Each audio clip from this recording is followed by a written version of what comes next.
Hey, what's up guys? Coach Mac, play fast football. Today we're going to look a little bit at kind of an odd hybrid defense, all right? And what I mean by that is we are looking at currently experimenting with playing two outside linebacker down safety types and two free safeties behind them, all right? So that they are guys that can be our down safeties, our returning players that were our down safety and our weak safety from last year. So they're guys that have been down towards the box in our 8-man front stuff, all right? But they're guys that are athletic enough. The weak safety played back in our Palms coverage, and he played down and back, so he's athletic enough to do so, and he's physical enough to do so. In this current offseason, he's put on about 10 pounds. And then our strong safety was our guy that was always down, and he was a guy that in our mixed coverage had to play some man on vertical routes of two, and in our robber coverage he had to play some man-to-man on two. So our strong safety is a guy that was already down, and he's athletic enough to play the split field coverages that we want to play, but he's physical enough to be a guy that we like down, all right, in our 8-man front stuff. And he's a returning 10th grade kid that's put on about 8 to 10 pounds since last year. So going into the spring, both of those two players are up about 8 to 10 pounds right now, so we feel a little bit better about them as kind of hybrid outside linebacker types, all right? And then behind that, we're going to play with two free safeties, okay? And the thought process right now and the experiment right now is we're going to play with two free safeties, and we're not going to switch sides, all right? So that both guys on the down safeties and the free safeties on both sides of the ball will be able to play read side and away side coverages. What that's going to allow us to do is it's going to allow us to line up in a static alignment, all right, for the most part, to where we really don't have to run around to get lined up. So if we're playing tempo teams or if we're playing shift trade motion teams, we should be able to handle every look we see on both sides, because we have a down safety that we like in coverage with a free safety behind him, and then on the backside we have a down safety that we like in coverage with a free safety behind him. All right, and for those of you that have been following the YouTube videos and the channel for the last 5 years, you know that I've been a head coach going on my 19th year now. I have seen everything in high school football. We've been 9-1, I've been 1-9. I've had years where we've gone to the playoffs 5 out of 6 or 7 years, and I've had years where we've gone 4 straight without going to the playoffs. We've been to the third round of the playoffs, all right, and we've been 2-8, 3-7. I've seen it all, all right. There's really nothing in high school football that surprises or shocks me anymore, all right. But those of you that follow also know that I'm really not against trying or wrinkling things maybe that other people don't do. And I'm not worried about other people not doing them and telling me what can and can't work. I feel like I have enough knowledge of the game of football, and I have enough knowledge of my football players that I work with all year round, that I have the understanding, or at least I should have the mental capacity to be able to figure out, hey, can my kids do this, yes or no? And here's really what it's coming down to for us. All right, I'm getting a little bit frustrated when we are not lined up, when we are not able to play or get into the coverages that we want to get into. I get a little bit frustrated when we make shut calls wrong. And I know that just takes work and diligence and teaching in the off season and getting your kids to understand formations and see formations. And I fully understand that. But I also understand that there's a point of no return where you either can keep complaining about certain things or you can kind of do something to change it. So what I thought about in the offseason with the kids that we have coming back, which we returned almost 95% of our team and 100% of our defensive players, I felt like, what if we could get them into a situation where in some type of base defense of setting, regardless of the tempo, regardless of the formations, regardless of the shifts, trades, or motions, our kids should be able to play or line up to everything they see in front of them. And the biggest key was without having to move. All right, the current high school I'm at, the last time that the high school here was really, really good, they had a 3-year stretch where they were three-peat district champions in 08, 09, and 2010. Now, with that being said, there's been a new high school that's opened in our area, and since that high school is open, this high school has lost anywhere from 1,000 to 1,300 students, and they've gone from a 26, 27, 2,800 population or student populated high school down to a 1,500 student populated high school. All right, we've lost a bunch of allocations as teachers. We've gone from 7 PE teachers to 3 PE teachers. There's a lot of things that have gone on in a 6-year span that are conducive to tying into, all right, kind of the downward slide of where our football program's been the last 6 years. I've been here the last 2 years. All right, but it's a program that I played my entire career when I started in 1999. All right, and they were always a 6A at that time, which would be about 8A now, or a 7A team. They were always a large high school with a lot of good athletes and a lot of players. 2008, 9, 10, they went on a three-peat district run and put together three really really strong football seasons in Clay County. Okay, since that time, Clay High School has been on a run for the last couple of years, doing some things that I never thought anybody in Clay County would do, making it to the state final game, making it to the Final Four, making it to the third round, and I'm talking about the last 5-6 years straight. I didn't, in my career in Clay County, I didn't see that possible because we have so many high schools here, and our talent gets spread out that I didn't know if anybody could make a consecutive run like that. All right, so, but Orange Park back in the day, 2008, 9, 10, did a great job. Three-peat district champions, had a 10-0 season, I believe, one of those years. And when I go back and I look at what they used to do, they were a 3-3 stack, 1 high team. All right, and they were, I'm not going to say they were oversimplistic. I mean, their defensive coaches did a great job. We played them in those years and had a hard time moving the football against them.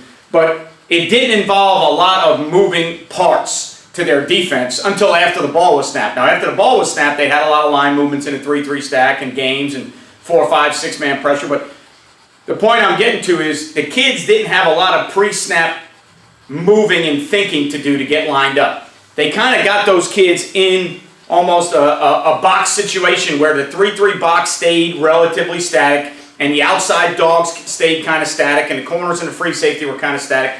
And it allowed those kids, in my opinion, to play what I consider a faster, simpler version of football. Now, most of you that have studied me know that I'm not middle of the field closed. You know that I'm a split field coverage team, so it's a little bit different for us. All right, but I'm trying to figure out from a middle of the field open split field coverage team how I can get our guys to stay a little bit more static pre-snap so that I can do more work concentrating on techniques, fundamentals, the aspects required to fit runs, take on blocks, and make tackles, and then the aspects required to play the coverages that we need to play.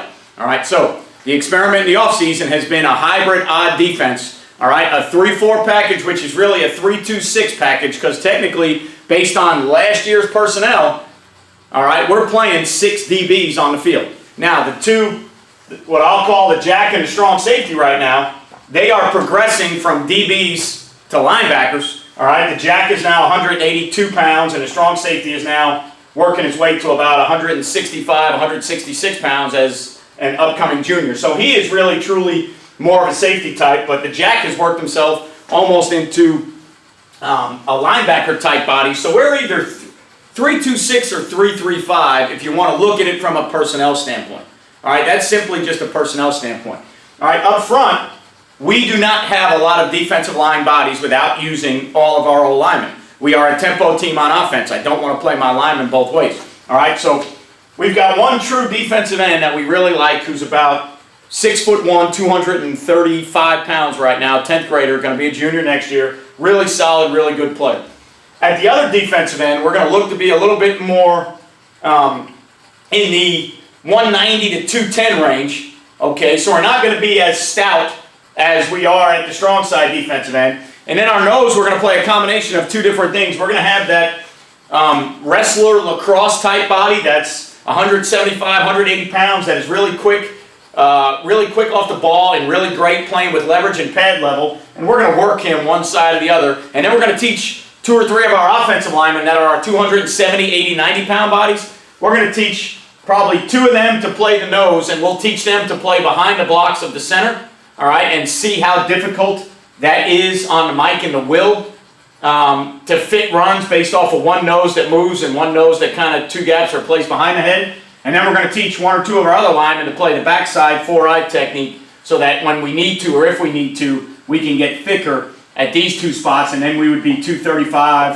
260, 270, and probably 270, 280, or vice versa, depending on who we were playing, right? So we're getting into a point where we want to be, the odd front comes because I want the box to stay generic in nature versus everything we see.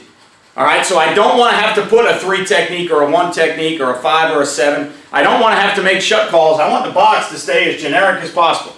All right, as we progress, we may switch to Mike and the Will based on run strength, pass strength, but for right now, we're going to keep a generic 5-man box. All right, and we're going to keep the strong safety and the jack and the free safety and the weak safety right now probably as field boundary type players.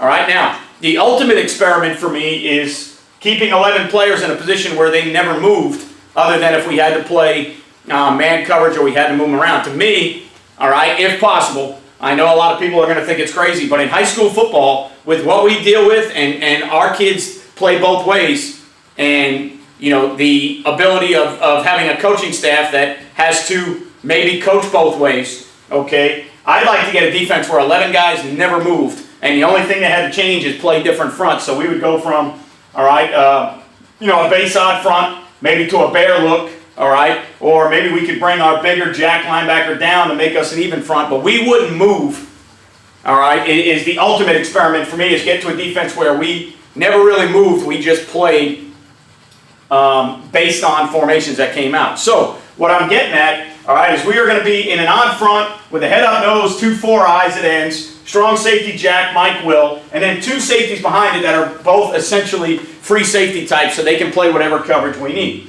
Okay, so for instance, if we saw our 21 personnel team, both of our outside linebackers, our strong safety and our jack, are both going to have the ability to play looser 9 techniques, D-gap, flat force, so that we can play our normal quarters coverage, which is what we wanted to play anyways out of the 4-2-5.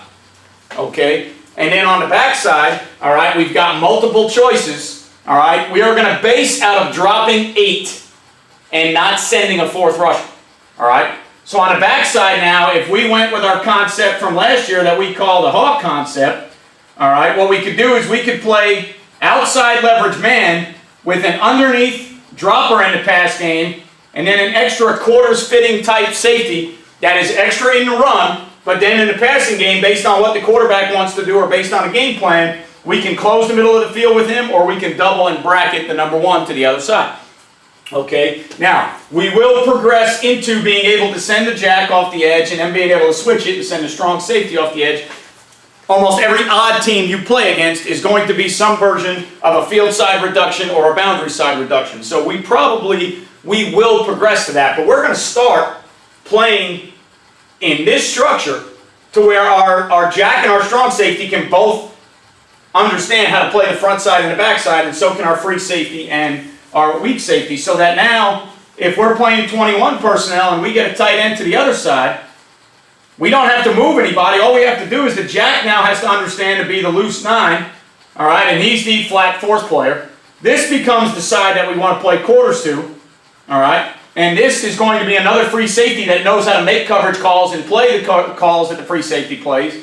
And now on the back side, we just have to have guys over here that understand how to play either our base hawk rules, all right? We can get up here and maybe impress and play cover 2 if we wanted to, and if they had a real good X that they like to throw the ball to, maybe we can get up here and jam funnel him inside. If the ball's on the boundary to that backside, we can play a cover 2 look. We've got an extra dropper, which is going to allow us to do, I mean, for argument's sake, if we wanted to, let's just say we got the standard twins open type deal, all right, that we see a lot of. All right, and now the beauty of this is what's going to allow us to do is play our split field coverage. So our jack, who was our weak safety last year, is a guy that's played back on the hash mark and down. He's athletic enough. He can come out here and play the inside part of palms. Okay, we can take our corner and our weak safety, and we can play our 2 read structure here to 2 remove without having to switch anybody. We don't have to worry about a passing strength. We don't have to worry about anything else. On the backside now, we could play a version of sky coverage where we drop the strong safety under, we put the corner on the deep half to take the vertical inside routes, take the post away, take the verts away, because you have an underneath dropper, and technically we could close the middle of the field with the free safety if we wanted to, so that we could help the two read side because we have an extra drop. All right, because we are going to base out of dropping 8. All right, we are going to base out of dropping 8. Now, why, people ask, are you going to base out of dropping 8? Well, because in the passing game that we see the majority of the time, the ball comes out of the quarterback's hands in 1 to 1.8 seconds. We don't see a ton of true drop back, in the pocket, progression 1, progression 2, progression 3, check down. We don't see a lot of teams like that. So getting pressure on the quarterback is an added bonus.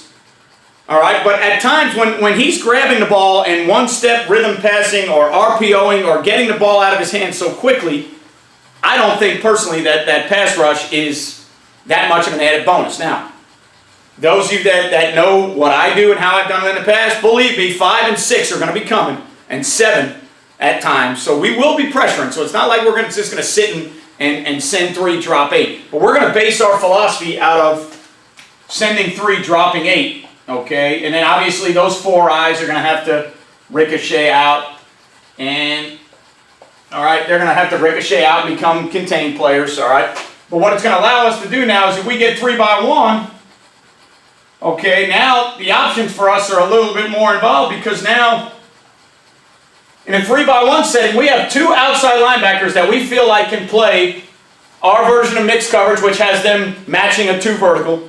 We feel like they're down and physical enough to play in the box, so we could play a regular, what most people call trio, stress, solo, Gilligan, poach, whatever you want to call it. We could play our normal, all right? We could play our normal coverage to the 1 and the 2 here with our strong safety in between 2 and 3, and these guys over here would play 2 read, okay? We can bump our backers a little bit towards the trips because we have the jack sitting back there on the backside. We could take the weak side safety to poach, all right, 3 vertical, and now on the backside you've got a situation where you have an underneath dropper and a head player, so you don't have to play man-to-man like you normally would in trio, all right, or poach, stress, solo, whatever you want to call it. We don't have to play man on that backside. If they wanted to put the tailback over there and release him, we could get the jack out and the weak safety could drop in the hole, and we'd have 3 for 2 on that side because we're dropping 8. All right, so now we could play our 2 read structure, same as for everybody over here. Push the weak safety over, all right, to post 3. We could do whatever we wanted to. All right, we could go back to last year's rules if we wanted to, and we could play the strong safety, all right, outside of 2, playing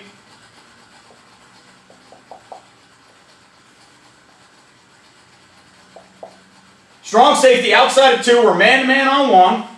All right, those of you who have watched our split field stuff know that we call this mix. Man-to-man on 1. We're 2 read or palms on the 3 and the 2 right now. So these 2 guys are both reading off the release of that number 3. All right. The Mike is a short wall of 3 player. He's a make sure 4 doesn't out-leverage him. All right. The Will, depending on which way the back goes, is either going to cut 4 strong or he's going to drop in the hole there. We've got the jack to play under, the corner to play off the half, and now look what we've gained. We've gained the weak safety on the backside as an extra player. Okay, he's an extra player because we're dropping 8. We could close the middle with him. We could sit here in bracket number 1. All right. We could do anything we wanted with that weak safety because we are dropping 8. All right. If you got tight end tray, all right, the abilities in the coverage when you're dropping 8 to me create so much flexibility, because now if you got tight end tray and you were worried about, now if we wanted to, we could rotate down and we could go strong or weak rotation. All right, and we could end up playing a version of 3 deep. So now we could take our free safety and spin them down. We could take the weak safety and spin them to the middle, all right? And now we could play a rotated version of 3 deep if we wanted to, all right? Because we've got 4 eyes here, all right? Head up nose, Mike and the Will static in the box. The jack backside can bump to the trips. We can bump this box a little bit if we need to. These are all things that we're going to have to look at and kind of toy with, all right? But now we can drop an extra player down because we're dropping 8, and now we can get into a 3 buzz or a Mabel or a skate where we have a flat player and a curl player and a hook player to the strong side. And we got everything kind of flooded out, and we've got a flat player, a guy we can drop in a hole, and then we spin to the middle. All right, so to me, the defense has a ton of flexibility. All right, and the ultimate experiment for us is getting to a point where we play it without anybody on the field moving. And I'm going to try this, and people say I'm crazy, and I really don't care. I am going to try it going into spring football, playing it as base defense with none of the 11 players ever moving. All right, and I think now if you want to trade, shift, or motion me, I think we're going to be in a pretty good position to teach our kids, hey, just play the final formation when it lines up. We're sending 3, dropping 8. If they want to trade the tight end over here, and he ends up over here, you go from your trips check. Now over here you got a tight end, so you guys go back and play quarters. You ended up with a tight end and a flanker. He would obviously have to be off. You guys go ahead and get back down here to play quarters. All right? You guys ended up with 2 removes, so you guys get yourself in position over here to play 2 read, because when the ball snapped, they have twins open here, and they've got pro over here. All right, so even if they were to shift, trade, motion, all right, you should be in good shape because you kind of have an extra player and you got a static box. That 5-man box isn't changing. It may move a little bit, the backers may bump, but it's not changing. And you've got the hybrid jack and the hybrid strong safety giving you the ability to play whatever you need. 2 free safeties giving you the ability to play the coverages on both sides. So, what's going to happen, guys? You know, here's going to be the pluses, the minuses, the pros. All right, positives, negatives, pros, cons.